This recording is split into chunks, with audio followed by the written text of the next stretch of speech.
Thanks, Doc. I love how God's Word speaks so well into our current situations. And here we've been going through the book of Hebrews, and we're in chapter 11, which talks about faith and the role of faith in the Christian life. And the passage that we're getting into today, really the truth that it pushes into is this fact that sometimes, if we're not careful, we can be swept up in the panic of the world.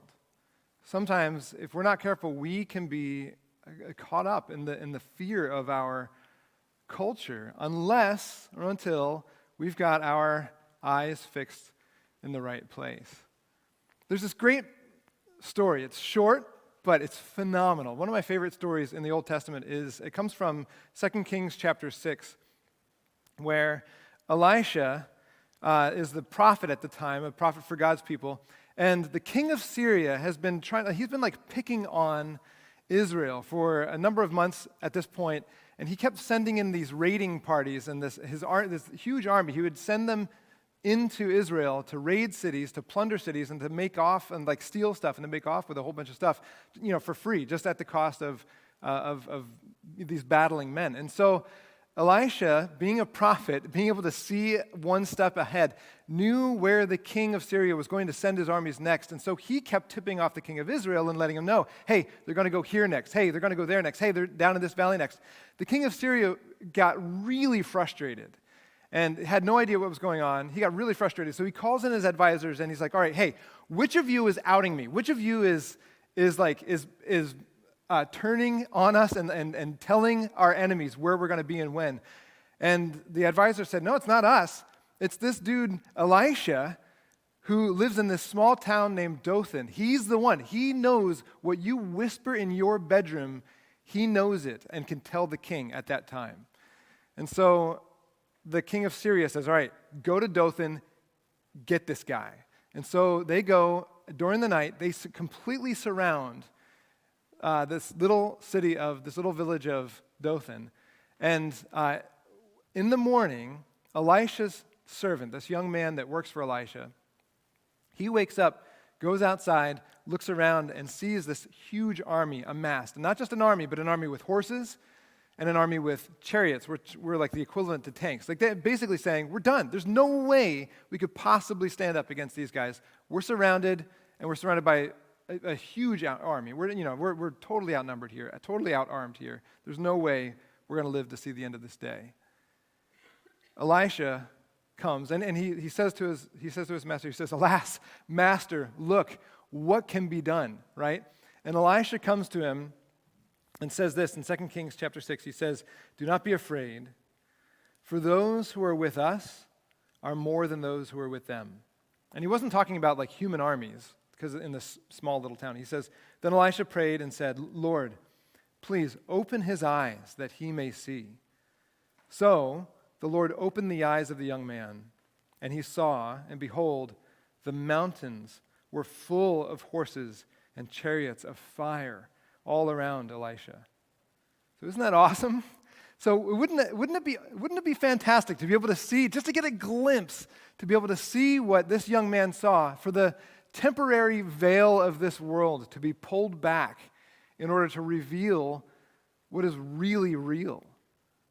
This more real world that's out there than we get to see with our physical eyes right now. The veil of that world was pulled back just for a moment, and he could see what was real. He had this opportunity, he had this touchstone of reality that kind of grounded him. And because of what he then saw, it changed the way he beheld the world around him. So the writer of Hebrews, in the last chapter that we studied, in chapter 10, he talked about how we are, at the very end of chapter 10, he says, we are of those who have faith. We are not of those who panic, but we are of those who have faith. If you remember chapter 10, verse 39. Right? In other words, we're among these same people that have these kinds of eyes. We're among these same people. This is our people. This is our tribe. This is the kind of community that we are. Right? This radically different rock-solid, unflappable people in the face of no matter what circumstances we are facing. Sometimes, if we're not careful, we can be swept up in the panic of our culture. We're not people who panic, though, right? Yes, take action, but not panic.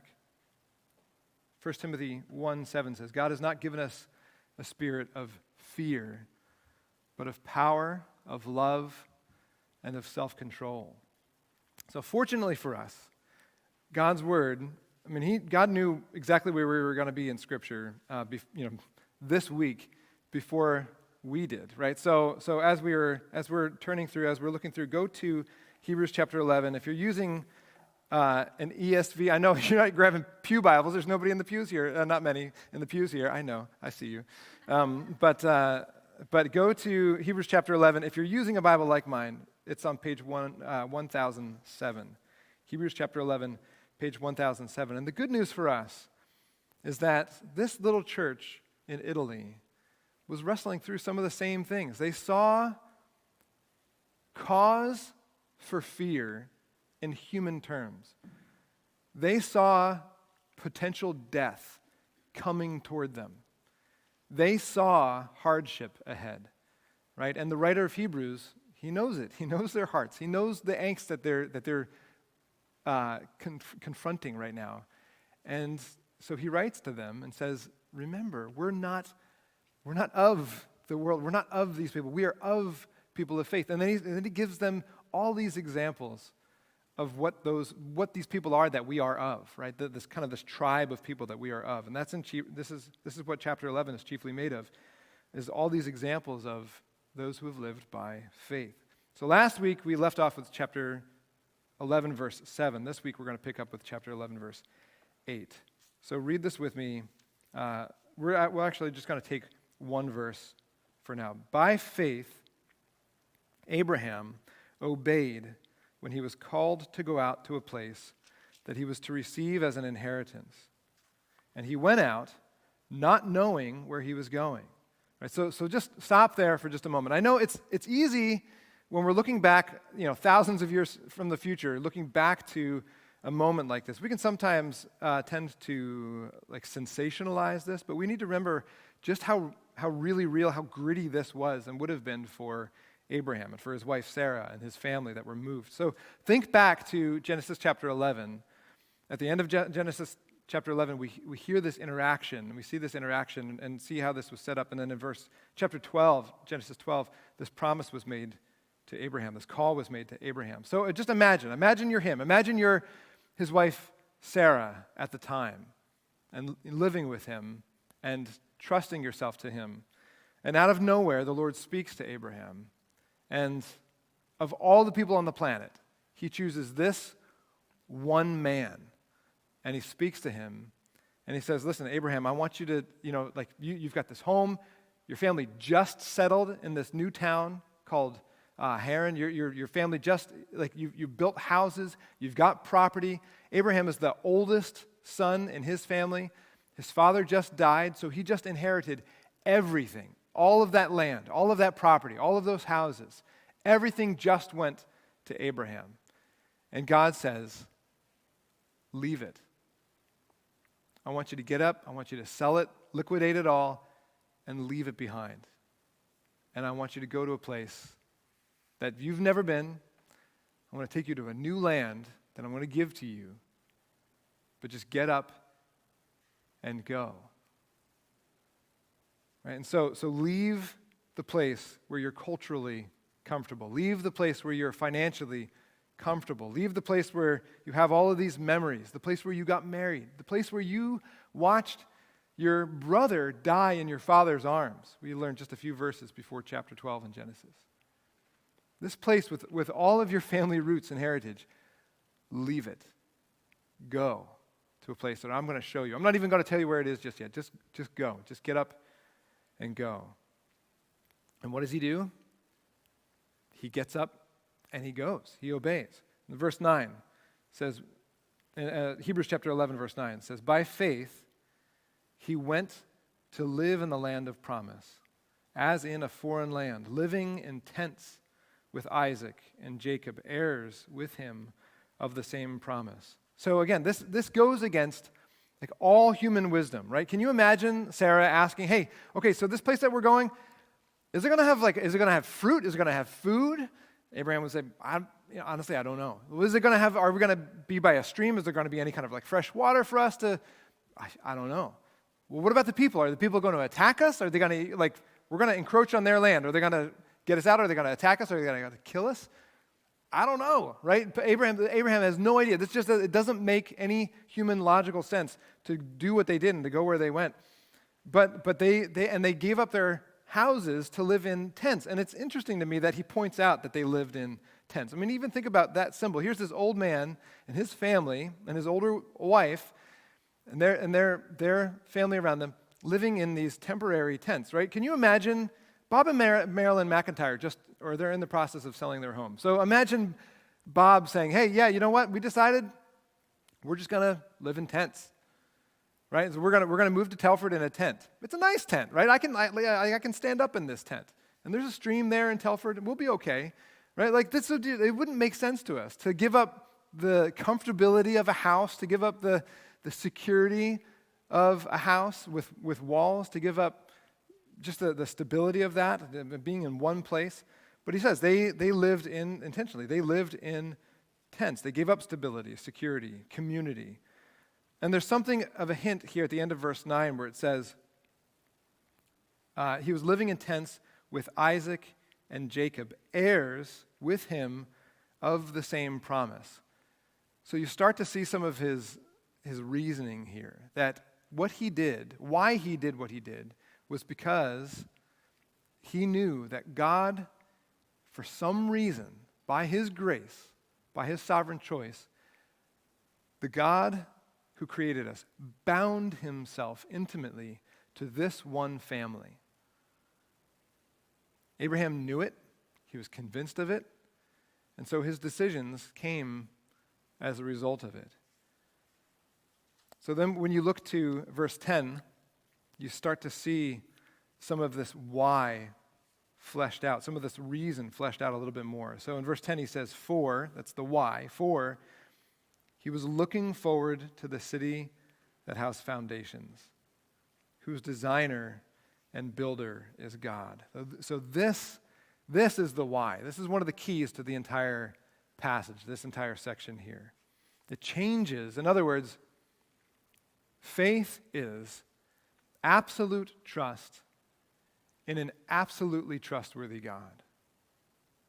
It's absolute trust in an absolutely trustworthy God. And here we begin to see how that starts to play out. It changes what I see, which then changes what I do. Right? And so, you see this, right? So he says he was looking forward to the city that has foundations, whose designer and builder was God. Back in verse 1, if you remember from last week, back in verse 1, it says faith is the conviction of things not seen. So it's the ability to see with our eyes of faith the things that we can't even see with the eyes in our body, the eyes in our head. Right? So it's this conviction of things not see. It's the ability to see the unseen. And so there's something here that Abraham's tapping into. He was looking forward to the city whose designer and builder is God. Faith focuses not on the present reward and prosperity. It focuses not on the present threat or uncomfortability. It focuses on God and what he has promised to do. And that's this basic reality of faith. It fixes its gaze not on present circumstances, whether they're bad, right? Whether it's like some virus that's going throughout our community, or even if they're good. Like if you're sitting right now on the top of the hill in success, whether it's you're in your home, things are great at home, or in your business, you're feeling like you're knocking it out of the park in your business, your reputation's at its peak, like you're feeling really good financially, you're just soaring, you're doing fine. Even if things are really good for you, faith doesn't look to those things and say, that's where I find my security. Faith looks beyond that, right? To a better city, a better place, a better location, a better land. The inner life of faith is riveting focus on God's promises.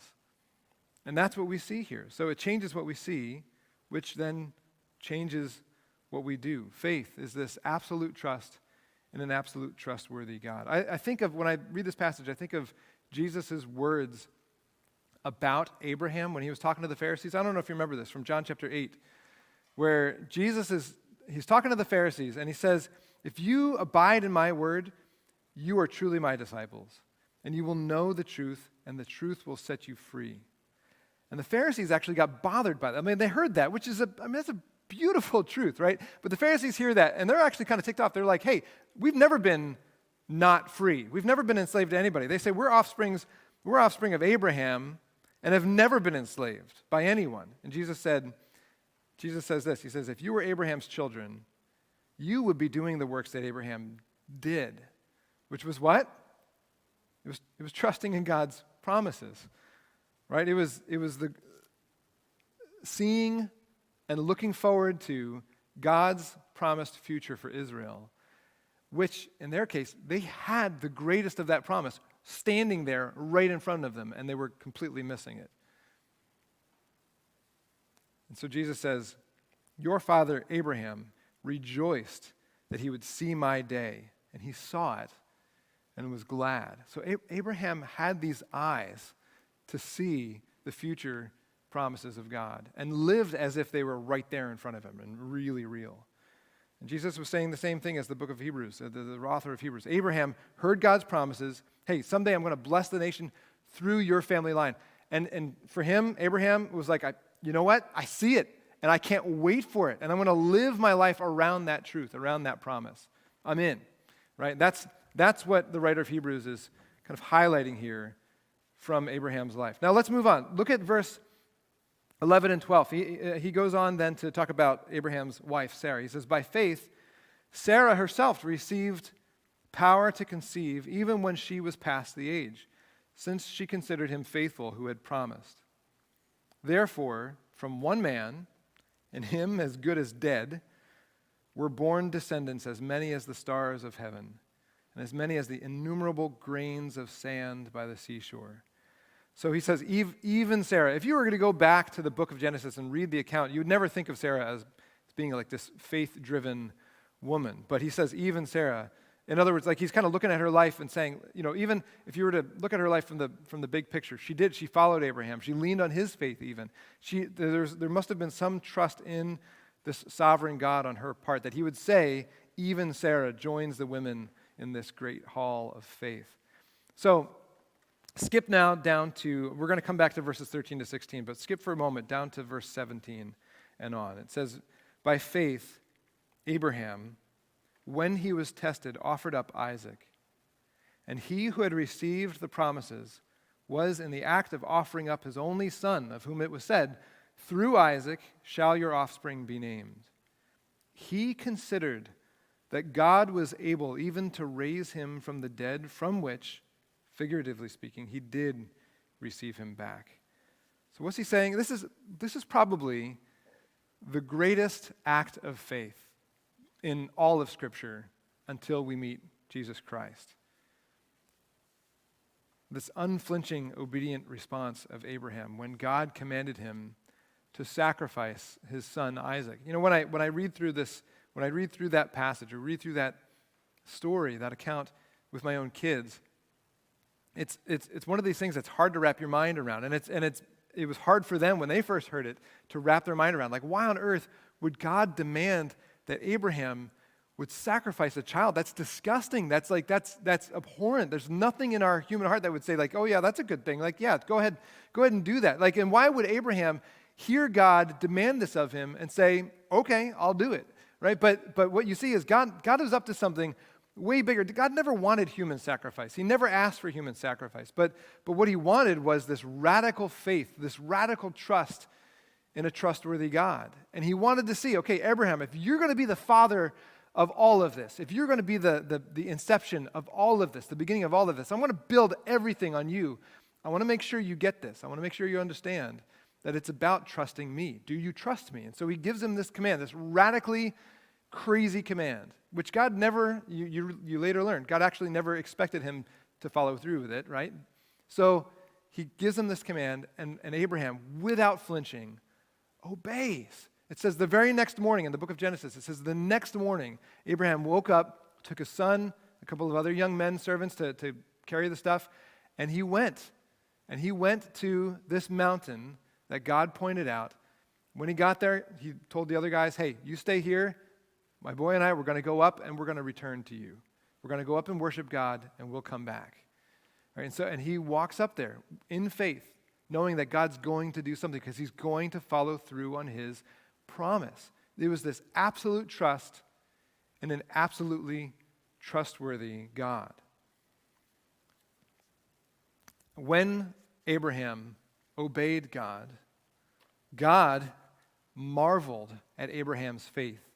And he took that moment, he took that opportunity to stop and to say, now I know you get it, right? And if you think about the details of that passage, it's crazy. I mean, it's kind of telling that God didn't stop. When Abraham got up the next morning, packed the stuff, he packed the wood, he took a fire on a torch, and he left for that mountain. God didn't stop him and say, okay, I get it. You understand me. I see your trust in me. No. When Abraham left the other two servants and said, hey, I'm going to go and worship God with my son, and we will return to you. We, plural, will return to you. God didn't say, now I know you get it, right? No, he let him continue on, right? And when Abraham got to the top of the mountain and he bound his son, God didn't stop him. When he laid his son on the altar, God didn't stop him. When he lifted that knife and flexed his arm, finally then God stopped him and said, now I know that you actually trust me, that you really trust me and see me as trustworthy. And it's on you, Abraham. I'm going to build the rest of this. I'm going to multiply my people through you. I'm going to bless the world through you. Because it's not just about you as a line, as a people, as a man. It's about faith. And now I know you get it, you've modeled it, and now I can go to work and do what I said I'm going to do. So, the central part of this passage really falls in verses 13 to 16. Read this now with me, where he says, these all died in faith, not having received the things promised, but having seen them and greeted them from afar, and having acknowledged that they were strangers and exiles on the earth. For people who speak thus make it clear that they are seeking a homeland. If they had been thinking of that land from which they had gone out, they would have had opportunity to return. But as it is, they desire a better country, that is, a heavenly one. Therefore, God is not ashamed to be called their God, for he has prepared for them a city.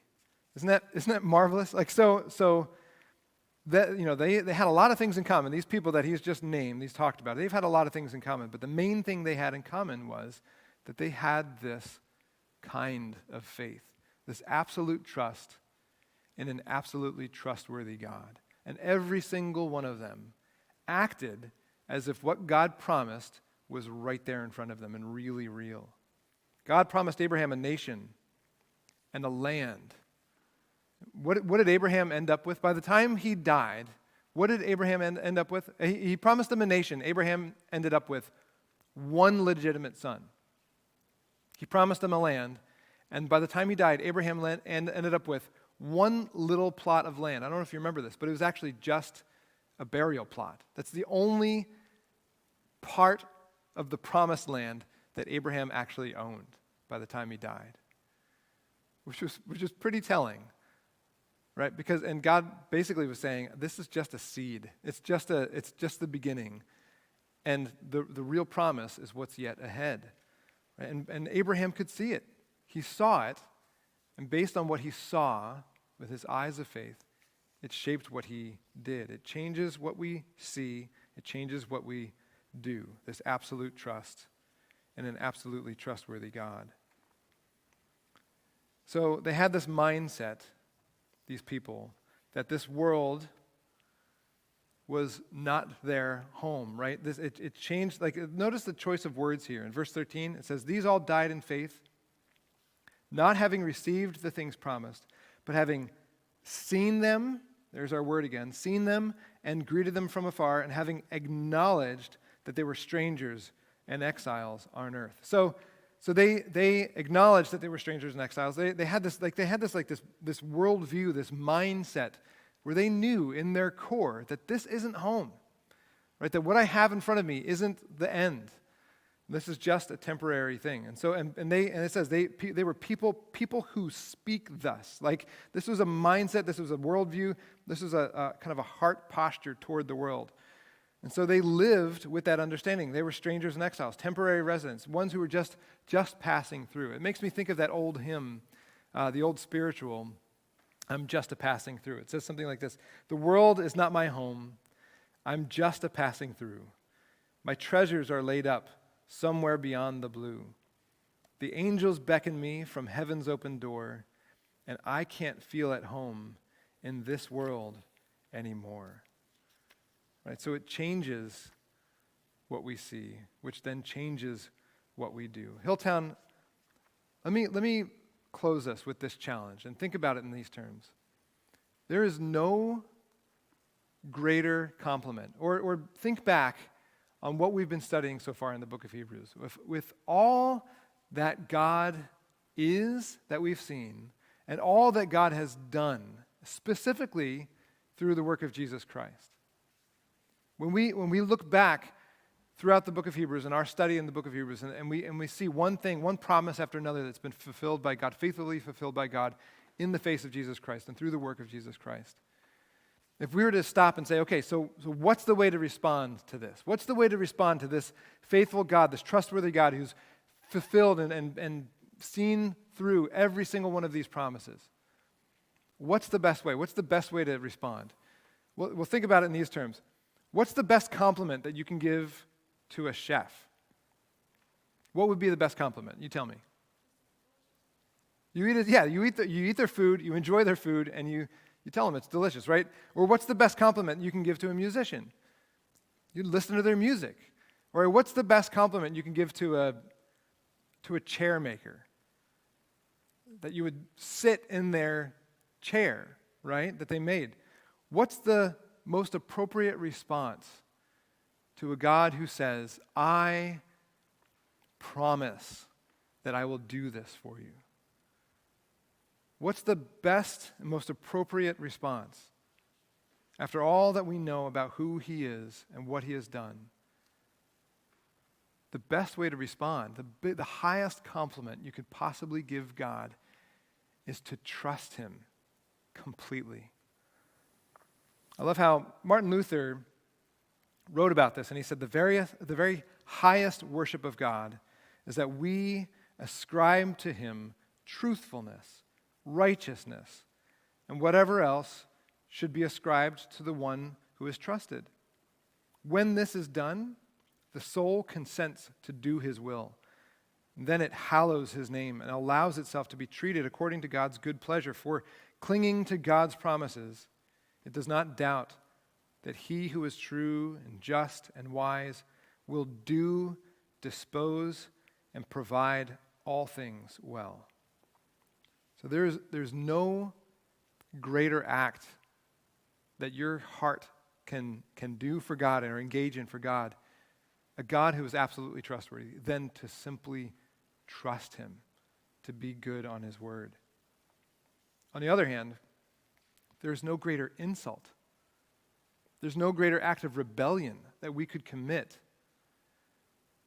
than to look at the world around us and to panic and to have fear and to forget that God is in control and that he does as he pleases. So this truth, this reality, I think it speaks so beautifully into our context today. And I have to ask you, if you're thinking about this, if you're remembering back to even verse 8 where it says, by faith, Abraham obeyed. He acted, right? He got up and he got into motion. My question to you would be, if you were to think through these truths, If you really believed this, if you really believed that God was good, if you really believed that God is in control, if you really believe in his good promise toward you for your future, not your future on earth, but your ultimate future, that there's something better, something that ought to cultivate in our hearts this yearning for this better city that's yet ahead. If you really believe that, how would that affect your attitude toward this virus that's going around? How should that shape the way you speak to your family or to your kids about how to trust in the Lord in the face of something like this? If you really believed that God is in control, if you really believe that he's got some amazing future for you, then how should that affect the way you spend your money? The kinds of things that you invest in, the kinds of things that you spend your time on. How would it affect the way you shape your relationships or the kinds of stuff that you talk about with your friends? How would it affect the way you spend your time? How would it affect the way what you do when you're on your phone? If you really believed there's something ultimate ahead and we're on our way there, nothing's going to stop it because God's going to follow through on his promise.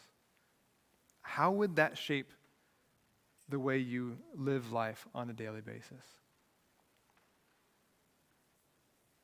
Scripture would say, the writer of Hebrews would say, it should shape everything indelibly, right? And so we're going to spend some time in prayer now, even just praying for our own hearts and recommitting our own hearts. I want to ask Greg to come and lead us in a time of prayer, just thinking through how we apply these truths of God's absolute trustworthy nature to our hearts that ought to be engaged in that trust. So, Greg, will you lead us? Good morning, church family. I couldn't help but think as Tim was sharing initially that the story in Kings about Elisha, that there are more with us than with them. I don't know if you can see much of the sanctuary, but it's empty, aside from these 9 or so people here. And yet, if I were to tell a friend about it, I would say, well, there were more. There were more with us, just like there are more with you sitting in your living room. And that is the reality because God has united us together by faith. And he has united us together with himself by faith, and united us together with Abraham and Isaac and Jacob and Joseph and Sarah by faith. So let's go to him in faith. Father, you are faithful. There is no change. There is no shifting shadow with you. You are the same always. And we get to depend on that. Father, you are so faithful that those of us who have faith in you become faithful. We are, as the writer of Hebrews says at the end of chapter 10, not of those who shrink back and are destroyed, but of those who have faith and preserve their souls. And why do we have that? Because you are faithful. Why are our souls preserved? Because you are faithful. Why do we grow and mature? Because you are faithful. And Father, I pray that as we think on and meditate on the heroes of the faith, Abraham and Isaac and Jacob and Joseph and more, as we will see next week, Father, I pray that you would impart to us the endurance that comes from faith that we see in their lives, that didn't necessarily receive the promises but saw them from afar off and behaved in such a way that although they didn't necessarily see them in the visible world in which they dwell, that they knew that they were real nonetheless. And so, God, particularly in a time when things are bizarre in this world, I pray that you would give us the faith and the endurance to live in such a way that we demonstrate the reality of the things which are rather than simply the things which we see. Father, I am reminded of the early Christians who demonstrated a radical faith because they took the opportunity to engage the sick. They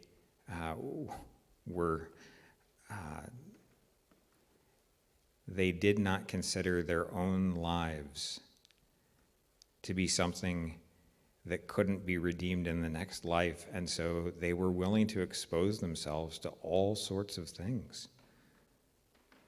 Father, I pray that you would give us that sort of faith that isn't afraid of what can happen to the body, but knows who holds our soul. Father, I pray for our church family. I especially pray for our older saints. I pray that you would protect them right now in this pandemic climate. I pray that you would keep their bodies safe and healthy. And Father, if you don't, I pray that you would give them endurance of faith and maturity. Father, I pray that you would help them to demonstrate real faith and what belief looks like in the midst of physical suffering. Father, I pray for our younger families who are able to interact perhaps with their neighbors or other people over the next several weeks. God, I pray that you would give them boldness to help where there are needs in their neighborhoods or with their friends, and also boldness to speak truth in a loving way and in a way that demonstrates that we are confident in your control over our lives. Father, I pray for Tom Bishop. I just ask that you would continue to heal his leg, and I ask that you would give Sandy McDougall good success in her surgery tomorrow. And Father, I pray that you would use our church family in a way that brings you glory in Bucks County and Montgomery County, despite whatever restrictions or lockdowns exist. Lord, help us to be people of faith that honor you by our faithfulness. I ask these things through the Son and by the Spirit. Amen.